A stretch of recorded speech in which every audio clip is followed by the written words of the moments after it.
Hello everyone, welcome back to the Rocket Channel.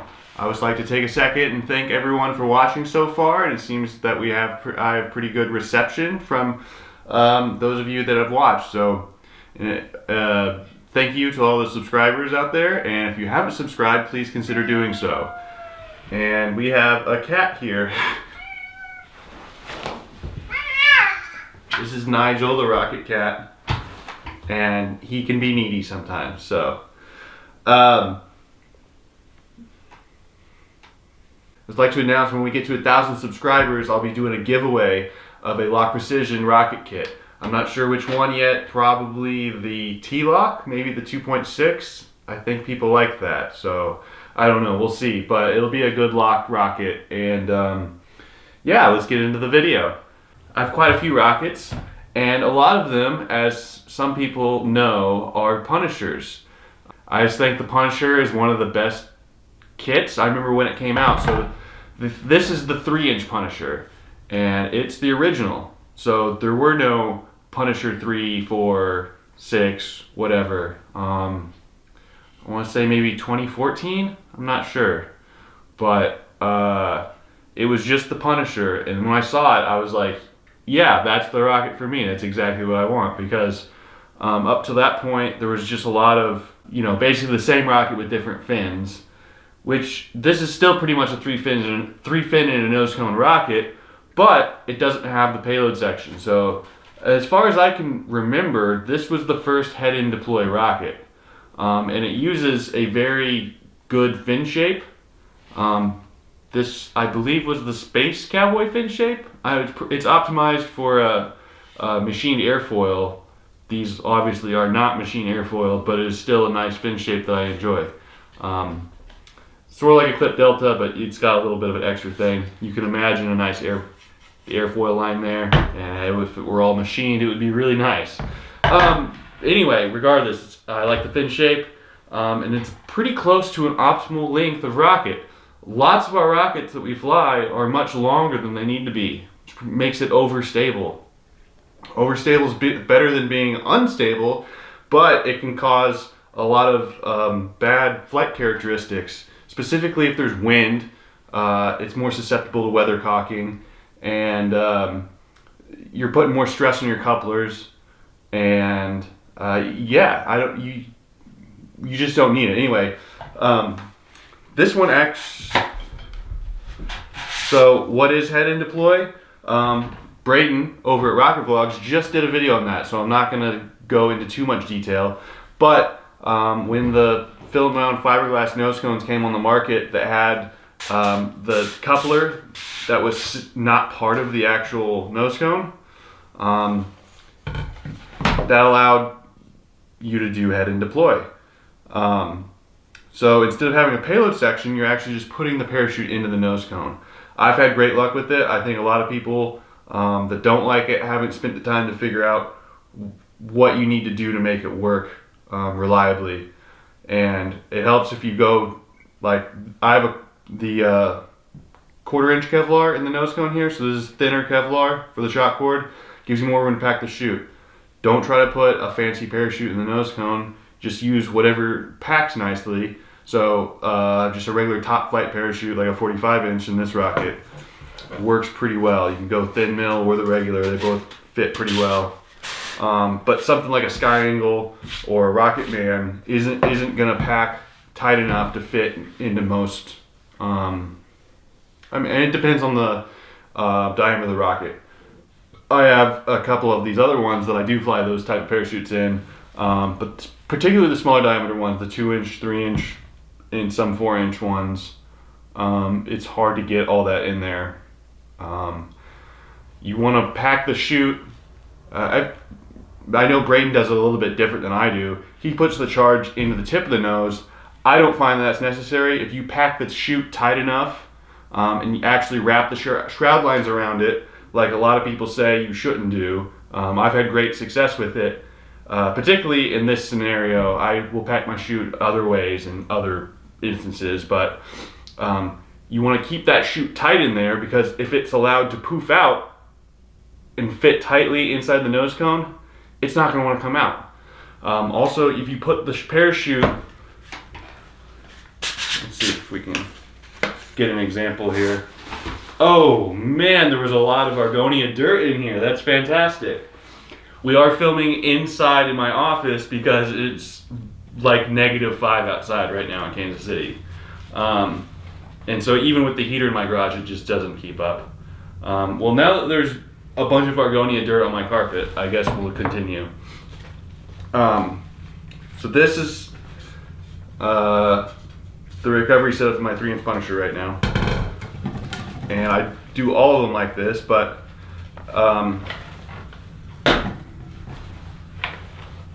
so you see how nice and tightly that chute's packed? At the moment, because it's cold, it's wanting to stay in that shape, but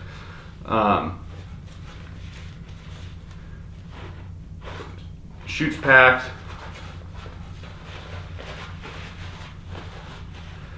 And what the main takeaway from this is that wherever you tie the chute onto the shock cord, you want it so that when the ejection charge goes off, the nose cone goes flying off, you want to be able to pull it out. If you had, if I did not wrap the lines around it like that, and I just put it in the nose, for this, say whatever, wrap your chute however you want, even if it's loose in there, you're still kind of relying on it just falling out, which isn't the most reliable way to pack it. So that's how it works for me. I have great success doing it that way. Maybe other people like to do it a different way, and that's okay too, but head-end deploy isn't as scary as people make it out to be. I think a lot of people just go, this is different than what I've done in the past, and it's easier to do it the other way. I will never get behind adding length to a head-end deploy rocket. But that's just my personal thing. If you want a longer rocket, and you want to buy a kit, buy a different kit that's longer. But anyway, that's a different conversation. That's head-end deploy. This is the original Punisher. I've flown this more than any other rocket. I think 20, 25 times, something like that. Almost entirely on 4 and 6 grain K motors. I have flown, fantastic, we're gonna have to get the Dyson out after this. I put an L1090 in it this year. Let's go.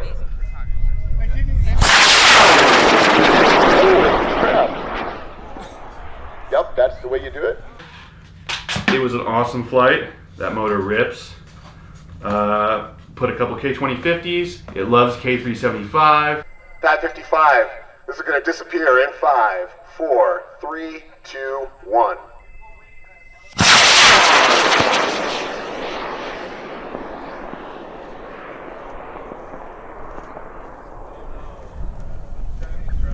Let's go to say. Done the K480, K1275, K700, K1100, K805. I did a J415, J800, J460, K270, K11, or no, I didn't do a K1103. I did. Anyway, J145 at Bonneville Salt Flats. I did a K456, which there's an amazing picture of.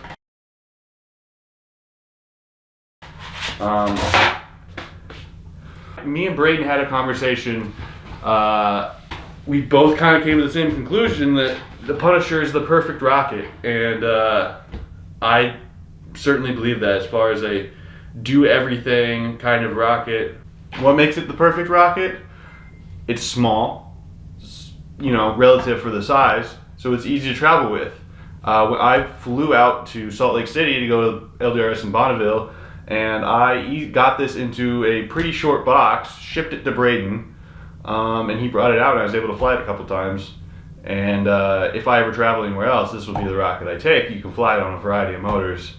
And 54 millimeter motors are kind of the sweet spot in my opinion, and I think a lot of other people feel the same. I know a lot of people have also taken these on airplanes in checked bags. Obviously you have to make sure you don't have any pyro residue or anything like that, and maybe leave a note saying, in a rocket magazine in your bag so that it doesn't look like a bomb or something. But yeah, I know I've talked to David Reese about that and a few other people, and they've done that successfully, and I wouldn't hesitate to do it. Yeah, if I have someone that I could ship it to, you know, price is probably similar on there. But yeah, it's a great rocket to travel with.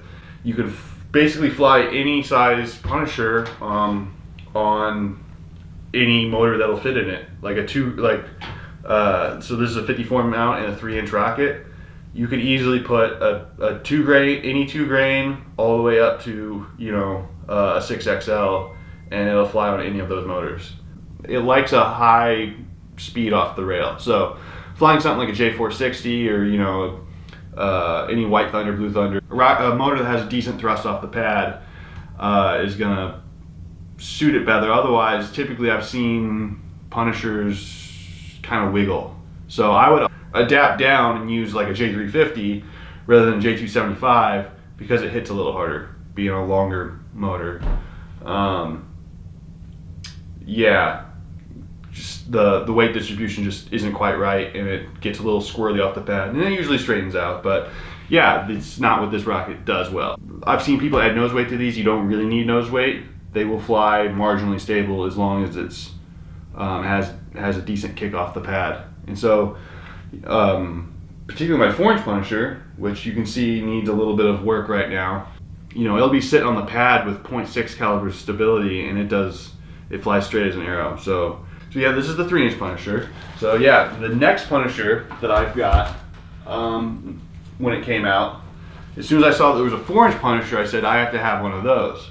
So I bought the 4-inch Punisher. I added an Aeropack tail cone to it, Aeropack tail cone retainer. Turned out super light. Even when it was it had the polycarbonate nose cone. I think when it was all done, it weighed maybe 5 or 6 pounds total. Absolutely insane. So I flew this rocket a number of times. This past Airfest, I tried putting an M3700 in it, and it KO'd. So,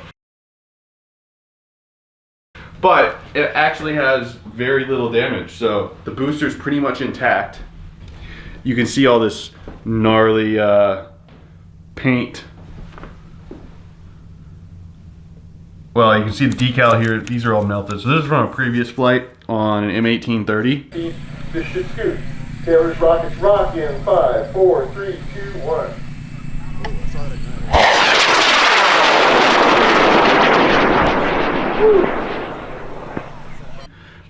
It will melt the paint on this. It goes about Mach 1.8, 1.9. But I flew this rocket a whole bunch, and it absolutely rips on 4-grain motors. You can fly 5 grains in it. I think you can even fit 6 grains. But yeah, I mostly flew 4 grains. Yeah, no, I actually only flew 4 grains until actually no, it will fit a 6 grain because I had that M3700 in a 6 grain case. So yeah, I would do like 17,000 I think on an M1297, and I think it touched it was close to 19,000 on the M1830 C-Star. So yeah, that rocket absolutely rips, especially with that tail cone retainer. The next Punisher I got, which was a gift, is the Mini Punisher. Yeah, I have a G25 I really want to put in this, 5-second burn G. I've never flown one. I used to always really want to because it was a classic that was discontinued as a single-use motor and then brought back as a reload. And I've never flown one since they got brought back as a reload. But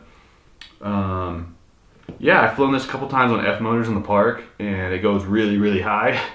It would be cool to put, max it out and try putting, like an IC100 in it or something. But yeah, hopefully I can fly this more in the future. But we only have so much time at the launches. Me and Braden were talking and once again at Bonneville, and oh my gosh, yeah. Me and Braden were talking at Bonneville once again at LDRS, and we were like, there should be a 5-inch Punisher. We kind of decided we needed a 98mm rocket. So We talked to Tim at Airfest that year, and he had him custom make us a couple 5-inch Punishers, which is what you see back there. It's scaled exactly the same as the other one. It has a 5-inch tube with a 4-inch motor mount, and it rips. I flew it for the first time on a M1939, which is about as big of an M you can fly. 5, 4, 3, 2, 1, get it.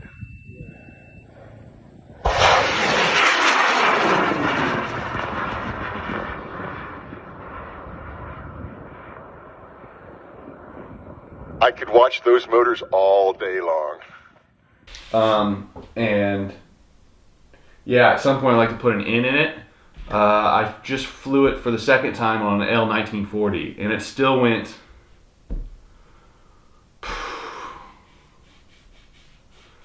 10,000 feet, I think. I don't know. It's pretty good for a 5-inch rocket on a 3-grain L. So those are two wildly different sized motors. And then on the M1939, it went 19,000. So pretty cool. I'd like to put an N2000 in it. That'd be sick. And me and Braden both have M4500 Super Thunders ordered, and we plan on drag racing those in our 5-inch Punishers next year. We don't know which launch exactly yet, but it's going to be awesome.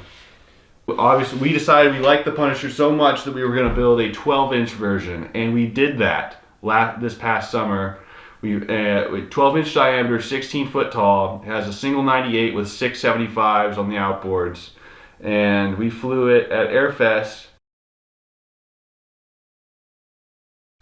Didn't get all the motors lit for various reasons, but we are going to fly it again this coming spring at the Argonia Cup launch on the same motor configuration, and I will guarantee you all the motors will light, and it will be sick. It'll go at 10,000 feet. It's a 200-pound rocket. It has a 28-foot man-rated chute in it, and it's awesome, and it's purple. So, yeah, these are the Punishers. I think everyone should have a 3-inch Punisher. And I'm not sponsored by Wildman. This is just my personal opinion. Everyone should have a 3-inch Punisher. You can fly this with an adapter on an iMotor if you wanted to, like a small eye. You could put an i357 in this, and it would be fine. J350, it's probably still going to go 4,000 feet. I mean, pretty good. Put a J415 in it, you're going to go 8,000 feet. 4-grain K does about 10 or 11. On a 6-grain, it's going to do 13, 14, and then baby L about 15,000. So yeah, it's an awesome rocket. Very versatile. Everyone should have one. You can travel with it. You can fly it on windy days, on small punchy motors. You can fly it if you have the recovery room on the biggest motor you can fit in it. And yeah, there's great rockets. So I've rambled on about Punishers long enough, but you know that we love the Punisher. Everyone should have one. So if you have a Punisher and you see us at a launch, come up and show us, as long as it doesn't have a baby motor in it, because we're going to give you crap about it. But if you don't mind that, you can still come up and talk to us. And any member of the anti-gravity group is what I'm referring to. Thanks for watching. If you haven't subscribed yet, please consider doing so. I hope to have at least one video out a week. So that's the goal we're trying to hit. And let's keep this thing going. See you next time.